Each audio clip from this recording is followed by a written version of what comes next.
अस्सलामुअलैकुम दोस्तों, मेरा नाम है शुएब अहमद और आप देख रहे हैं लर्निंग पॉइंट विद शुएब भाई। दोस्तों, लास्ट वीडियो में हमने प्रपोजिशन के बारे में पढ़ा था और आज हम कंजंक्शन और इंटरजेक्शन के बारे में पढ़ेंगे।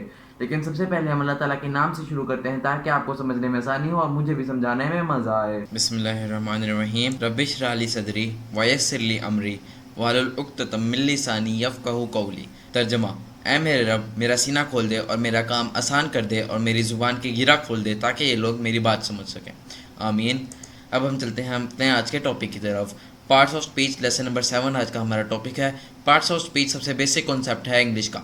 इसको अगर हम समझ लें तो हम इंग्लिश आसानी से लर्न कर सकते हैं, लेकिन अगर हमने इसको नहीं समझा तो हमें आगे मुश्किल का सामना करना पड़ेगा। Conjunction: the words which join two clauses, phrases और sentences are called conjunction.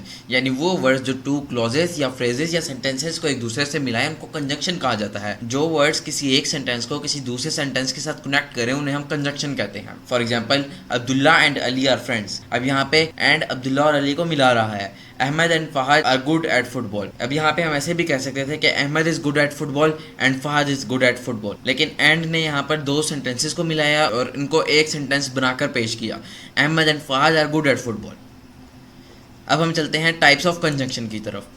Types of conjunction: there are two types of conjunction, coordinating conjunction and subordinating conjunction. सबसे पहले हम डिस्कस करेंगे कोऑर्डिनेटिंग कंजंक्शन के बारे में। Coordinating conjunction: a coordinating conjunction is a conjunction that connects words, phrases and clauses that are coordinate or equal to each other। अब इस sentence का मतलब ये है कि कोऑर्डिनेटिंग कंजंक्शन वो वर्ड्स होते हैं जो दो सेंटेंसेस को मिलाएं जो इंडिपेंडेंट हो, यानी जो अलग अलग सेंटेंसेस बन सकते हों, जैसे he is poor, he is honest. अब यहाँ पे अगर हम कोऑर्डिनेटिंग कंजंक्शन मिलाएं तो ये इस तरह का जुमला बनेगा, he is poor but honest. अब यहाँ पे दो जुमलों को मिलाकर एक जुमला बनाया गया है। Hasan is a good batsman, Umar is a good batsman. अब यहाँ पे ये दो जुमले हैं लेकिन हमने इनको एक जुमला बनाया है कोऑर्डिनेटिंग कंजंक्शन की मदद से। Hasan and Umar are good batsman. अब यहाँ पे एंड का इस्तेमाल करके हमने दो जुमलों को एक जुमला बनाया है। इसकी और एग्जांपल्स के लिए हम आगे चलते हैं। There are 7 words use in coordinating conjunction. यहाँ पे 7 वर्ड्स होते हैं जो कोऑर्डिनेटिंग कंजंक्शन के लिए इस्तेमाल किए जाते हैं। यहाँ पे मैंने एग्जाम्पल्स दी हुई हैं, अब हम इसे पढ़ते हैं। I told her to leave for I was very tired.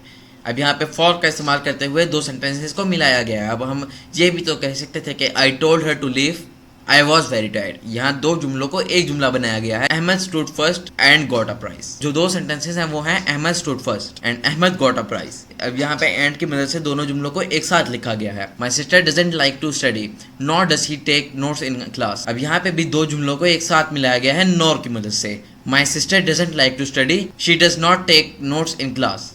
इन दोनों जुमलों को नॉर की मदद से एक साथ मिलाया गया है। She studied hard but couldn't clear the exam. अब यहाँ पे भी दो जुमलों को एक साथ मिलाया गया है, शी स्टडीड हार्ड और she couldn't clear the exam. But की मदद से इन दोनों जुमलों को मिलाया गया है और कोऑर्डिनेटिंग कंजंक्शन बनाया गया है। डू यू वांट लव और मनी। यहाँ पे और की मदद से दो जुमलों को मिलाया गया है, डू यू वांट लव और do you want money. The weather was cold yet bright and sunny. यानी the weather was cold and the weather was bright and sunny. अब यहाँ पे भी दो जुमलों को येट की मदद से मिलाया गया है। I was hungry so I at the food. I was hungry, I at the food. अब यहाँ पे भी दो जुमलों को सो की मदद से एक साथ मिलाया गया है। इन वर्ड्स को अगर हम एक साथ लिखें तो हम ये कुछ ऐसे बनते हैं, फॉर एंड नॉर बट और येट सो। इन 7 वर्ड्स को याद करना आप लोगों के लिए थोड़ा सा मुश्किल होगा, इसलिए यहाँ पे हम इनको फैन बॉयज के साथ पढ़ेंगे। फॉर का एफ, एंड का ए, नॉर का एन, बट का बी, और का ओ, येट का वाई, सो का एस। अब यहाँ पे अगर हम इन सारे अल्फ़ाबेट्स को एक साथ लिखें तो ये बनता है फैन बॉयज। अब इससे आपको याद करने के लिए आसानी होगी। फॉर एंड नॉर बट और yet so, only these words are used in coordinating conjunction. इनके अलावा कोई और वर्ड्स नहीं यूज होते कोऑर्डिनेटिंग कंजंक्शन में। अब हम चलते हैं सबऑर्डिनेटिंग कंजंक्शन की तरफ। Subordinating conjunction. A subordinating conjunction is a word or phrase that links a dependent clause to an independent clause। ये बिल्कुल उससे उलट है। यहाँ पे कंजंक्शन दो फ्रेजेस या दो सेंटेंसेस को मिलाता है, लेकिन वो दोनों सेंटेंसेस अलग होते हैं। यानी कि एक सेंटेंस होता है डिपेंडेंट और एक होता है इंडिपेंडेंट। डिपेंडेंट सेंटेंस हम उसे कहते हैं जो किसी दूसरे सेंटेंस पे डिपेंड करता हो, और इंडिपेंडेंट सेंटेंस हम उसे कहते हैं जो किसी और सेंटेंस पे डिपेंड ना करता हो और अकेले इस्तेमाल होता हो। I trust him because he is a trustworthy person. I trust him independent clause है क्योंकि ये अकेले भी इस्तेमाल हो सकता है, लेकिन because he is a trustworthy person ये डिपेंडेंट क्लॉज है क्योंकि ये फर्स्ट सेंटेंस पे डिपेंड कर रहा है। My life will be blessed if I fulfil his dreams. अब यहाँ पे इफ की मदद से दो सेंटेंसेस को मिलाया जा रहा है। My life will be blessed, ये जो सेंटेंस है ये इंडिपेंडेंट सेंटेंस है क्योंकि ये किसी और सेंटेंस पे डिपेंड नहीं कर रहा। If I fulfil his dreams, ये डिपेंडेंट क्लॉज है क्योंकि ये फर्स्ट सेंटेंस पे डिपेंड कर रहा है। He will always support me whether I succeed और नॉट। अब यहाँ पे he will always support me independent clause है, वेदर आई सक्सीड और नॉट डिपेंडेंट क्लॉज है। सब ऑर्डिनेटिंग कंजंक्शन की जो एग्जांपल्स हैं वो हैं after, although, as if, because, before, how, if, since, then, though, unless, when. ये इसकी एग्जांपल्स हैं और सबऑर्डिनेटिंग कंजंक्शन में दो सेंटेंसेस इन्हीं वर्ड से मिलकर बनते हैं। ऐसे और भी बहुत से वर्ड्स हैं। अब हम चलते हैं इंटरजेक्शन की जाने। The words which are used to show sudden human feelings are known as interjection.